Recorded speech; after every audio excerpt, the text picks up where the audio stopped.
Hey everyone, this is Xanthi and welcome back to my channel In Two Pieces. Now today, without further ado, I'm going to jump right into it because I've got a lot to cover. I'm talking about puzzle accessories and paraphernalia. Now, what I mean by that is accessories, basically things that we, feel fairly essential if you're a serious puzzler. Paraphernalia is like all the other things that you can grab, particularly if you're into speed puzzling, whether that's at home, online, or in person.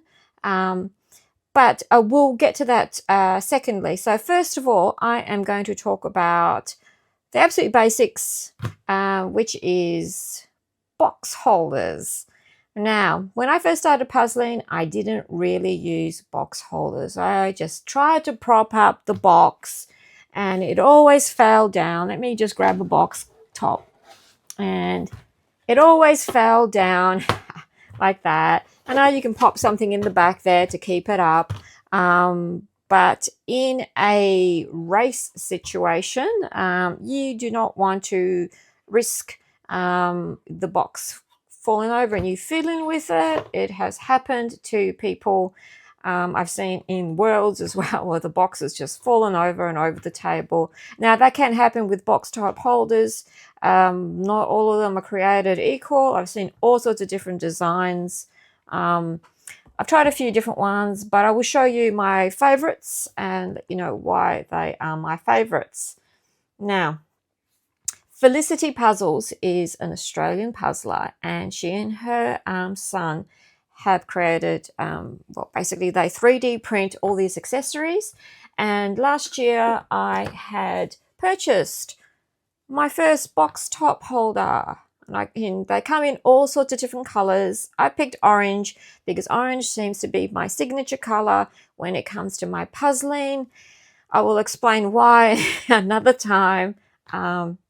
So Felicity Puzzles, she is available to be contacted through TikTok, Instagram, and also on eBay. She does have a shop on eBay, but you can get in touch with her in all those different ways and see what she's got available.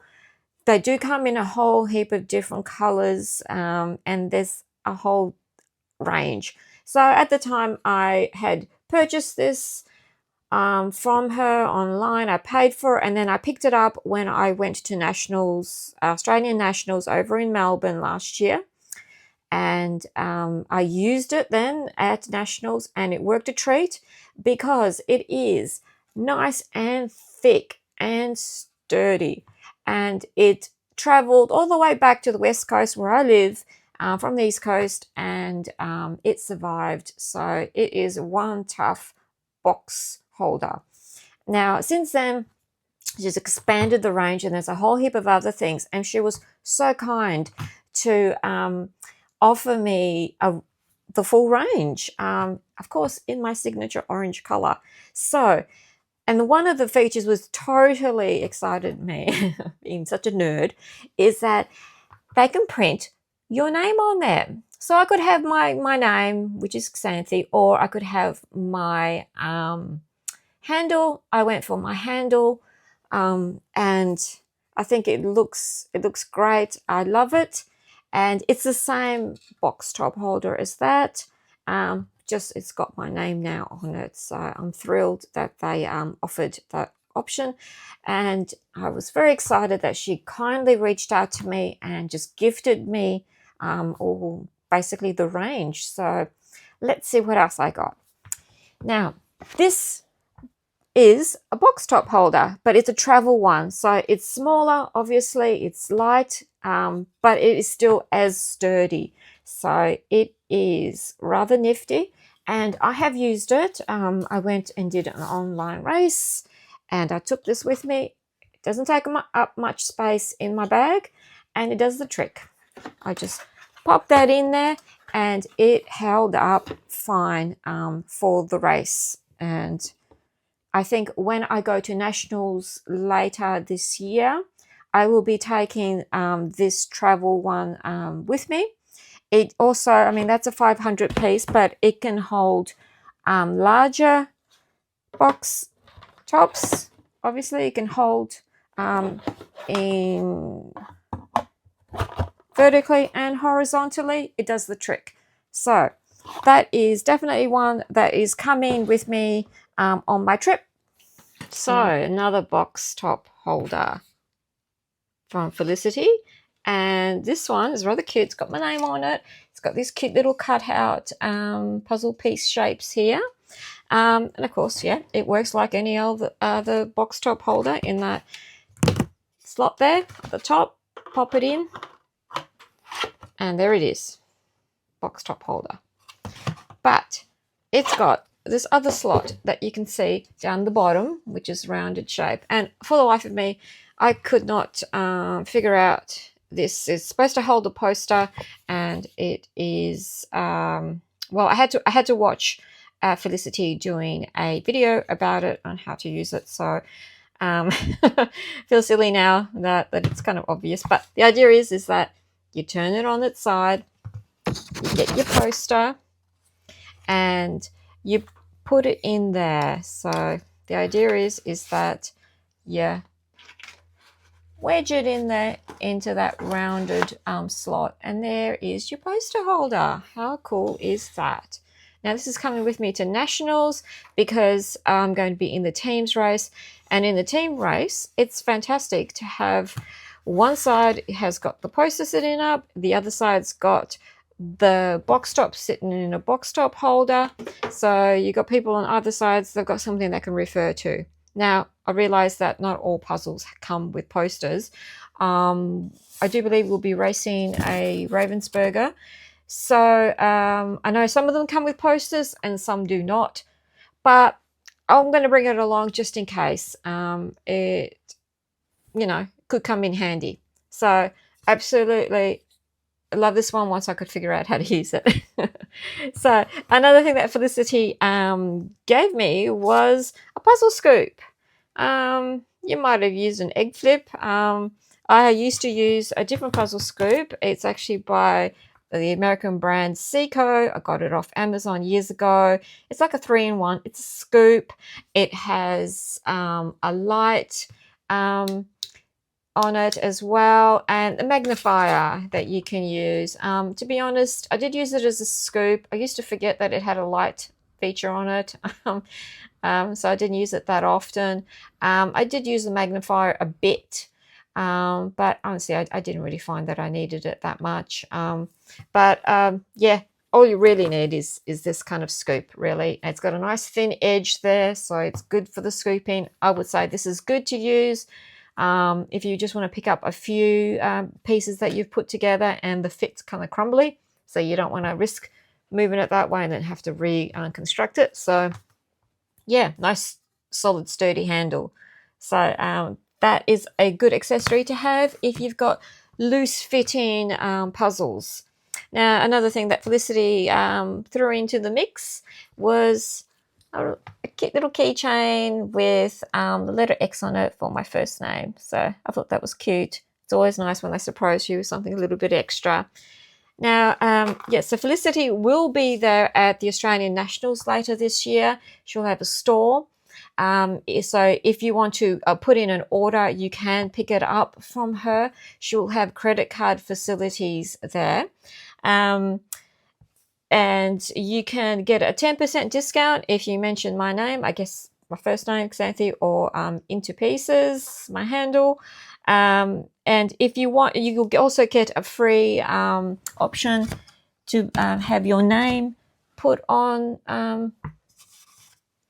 these items, but your order has to be in by the end of October, so they can get that done in time. So yeah, I will put, again, like I said, I'll put in the description of this video of where you can get in touch with Felicity and see her range and put in an order. Once again, I'd like to say a huge thank you to her for gifting me almost all of these accessories. If you're in Australia, definitely check them out. If you just one thing is that if you go through TikTok, Facebook, or Instagram, you can get that discount. Unfortunately, it won't work through her eBay store. So just keep that in mind.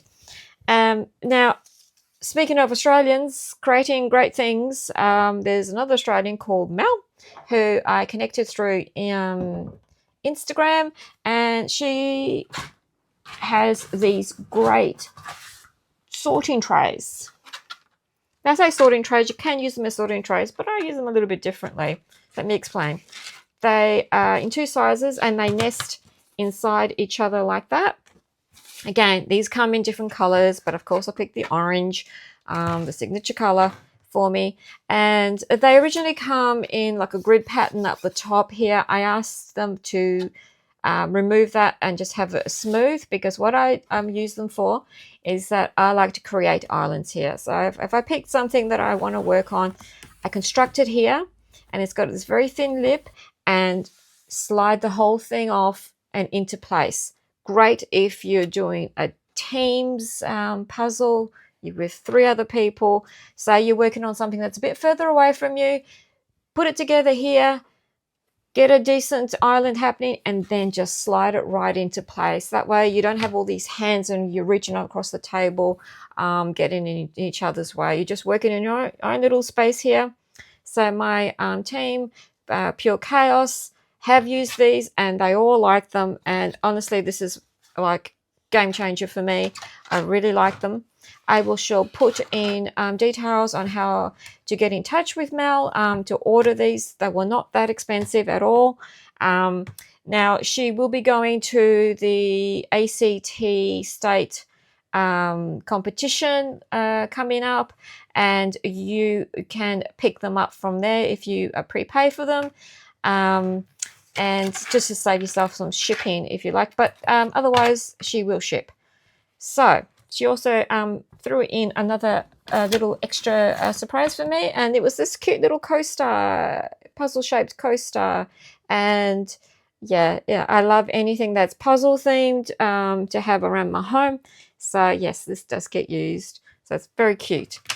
Okay, now what do you use tray wise? Now, trays, do not bother getting those cute colorful trays that you see that are in the shape of piece puzzles. They're kind of useless. They're too small. You can't rummage around in them. You can't lay things out flat in them to have a look at them. Just go something very basic. This is what I use, just a plastic tray, serving tray, and just dump like usually a 1,000-piece puzzle, and I do my sorting out of this, and I sort into these cardboard trays that I just bought from the supermarket. That's all you really need. And if you want to do very picky sort of sorting into littler piles, I just use plastic takeaway container to do that. It's pretty basic and easy. I did go to IKEA and purchase a whole heap of these serving trays because one of my teammates, Karen, she had a few of these, and while we were practicing for teams puzzle race, we were using these. And even if you're just puzzling at home, if you've got a very large puzzle, these can come handy if you want to lay out pieces to sort of, sweep your eyes over. There's a lot of real estate there. It's nice and flat. So I would invest in a few of these. I will be taking 4 of these with me for the teams race at the Australian Nationals later this year. So there'll be a few accessories going with me this year. And now, what do you do your puzzles on? Well, I do my puzzles on either just the bog standard slab of cardboard that I just cut up from a box, and that's just, casual puzzling at home. If I want to make it a little bit fancier, especially for photography, I got a few A3 size pieces of cardboard, usually from art stores. You can get them different colors, nice and bright, because they're great if you want to photograph, put your puzzle on here. You can puzzle directly on them, and then afterwards pick them up and move them away. I'm not someone who does a puzzle and then packs it up straight away. Do it photograph it, pack it. No, I do it, photograph it, and then I leave it out for a while because I like looking at it. I like looking at the art, I looking at the photography, and it's just nice. So it's not uncommon in my home to see stacks and stacks of these puzzles, and then one day I will just pack them all up in one hit. So I've got a whole heap of different colors, and they're just nice, and they can be versatile. This orange that you see here is actually core flute. It's very large, and I just got it from a hardware store. Lightweight. It gives me a bit of extra room on this table. Isn't very big, so it extends the size of the table. I find it very handy to use just for that extra space. And if you're doing a larger size puzzle, you can put several of them together to help. And also, once you've done the puzzle, you can just pick the whole thing up and move it aside, and then put another one down and start up a new puzzle. So yes, hardware store. They come in different colors, and I hope to get some more in the future. Now, when you have puzzled, you're stuck with puzzle dust. It's a fact. I'm not one of those people that absolutely hates puzzle dust, but who loves it? I don't. So from Amazon, one of the very first accessories I bought was this mini desk vacuum cleaner. It's easy to use. It's easy to clean. It opens up. And it does the trick. And it just runs on regular batteries. So you're not racing around looking for those really weird little round ones. And yeah, it works. So that is definitely something that I use a lot. Also, I use a lot is this timer. Now, again, off Amazon, you can find lots of really cute, colorful ones, but they usually only they count down in minutes. They don't give you an hour. This gives you hours, minutes, and seconds. Those go like to about, I don't know, 99 minutes, and then the seconds. I prefer this. It's got a little stand at the back, so you can prop it up or you can have it flat. At the back, it's got some magnets, so you can pop it up if you like. Also, it's got a feature where you can count up or count down. Count down, as I mean, if you want to just do a puzzle, say you're just giving yourself an hour and a half, you can punch that in, and then it will count down, and an alarm will go off when you run out of time. So it's nice to have that. If you're a speed puzzler, it's definitely something that you need. And what else? Now, also, if you're a speed puzzler, I find that I just recently bought this gooseneck. So the idea is that it's got a clamp here. You pop your phone into there.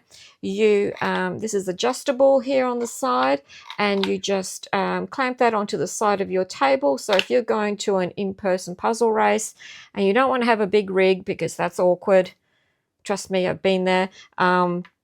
Put this on the side of your table, position it, and do your time lapse or your regular videoing of your puzzle, and you got your footage. The only thing I don't like is that it is incredibly stiff, but this one will be coming to Nationals with me as well, because I hopefully will get some footage. Now, speaking of rigs, I do have a rig here that you probably can't see, but it's just a pole that goes up and then the pole that goes across, and then this holder there for your phone, and your phone is pointing directly down above your puzzle. And the idea of that is that it will capture just your puzzle, not you, not your neighbor. If you position it right, it is adjustable. You can have it as close or further up if you're doing a larger puzzle and you have to grab a bigger area. Now, it's not very portable, so this lives at home. And I originally got it because I was doing a lot of online puzzle races done by the Australian Jigsaw Puzzle Association. And one thing I noticed is that a lot of people were struggling to position their laptops and their cameras so, the hosts could see everyone's puzzle to see how they were progressing. They can take the results down. They did comment about how good mine was, because mine, you could just see the puzzle and that's all they really needed to see. So I do use it a lot when I'm doing my time lapses at home. There is that. That's Paraphernalia. It's not something you have to have, but if you're into speed puzzling and you want to get a little bit bit more fancy with your footage, that is something to do, to get. So Marcus, my partner, got it off Amazon, and there's all sorts of different rigs that you can get. So just get whatever you think might work for you. And here we have a desk lamp. Well, this is a freestanding one. The brand is Otlight, and as you can see, the neck is bendable and you can arrange it over your table as you like, and it provides good light, like when you've got poor light at night or a wintry day, and you can see better. And now moving on to a really small accessory, and that's the mini box cutter. Now, I didn't even know these existed until my teammate Vicky showed me hers. And for ages, I've been meaning to get one, and I finally did. And I'm glad I did, because first of all, they're really good for cutting the shrink wrap off boxes, but also cutting those little plastic tabs on the puzzle boxes as well. But the biggest reason why I wanted to get one is because in a race, they're really good for opening up the plastic bag inside, because often now in a race, the puzzles either don't come in shrink wrap anymore. They come with those tabs. They're usually cut, but inside you've got the bag, and I have struggled. And there's actually footage of me from the Australian Nationals last year where I struggled to open the bag and I managed to spill puzzles onto my lap and on the floor. It was a mess. So for this year's state final, I borrowed her box cutter. I just cut the bag and opened it, no mess. It was nice and quick. Now, be aware that some competitions don't allow these sort of things to be used, so just check before you take one and use one. But as far as I know, in any of the Australian ones, there is no sort of limit on that. You can use these items. Now, going on to a larger size accessory, and that's puzzle boards.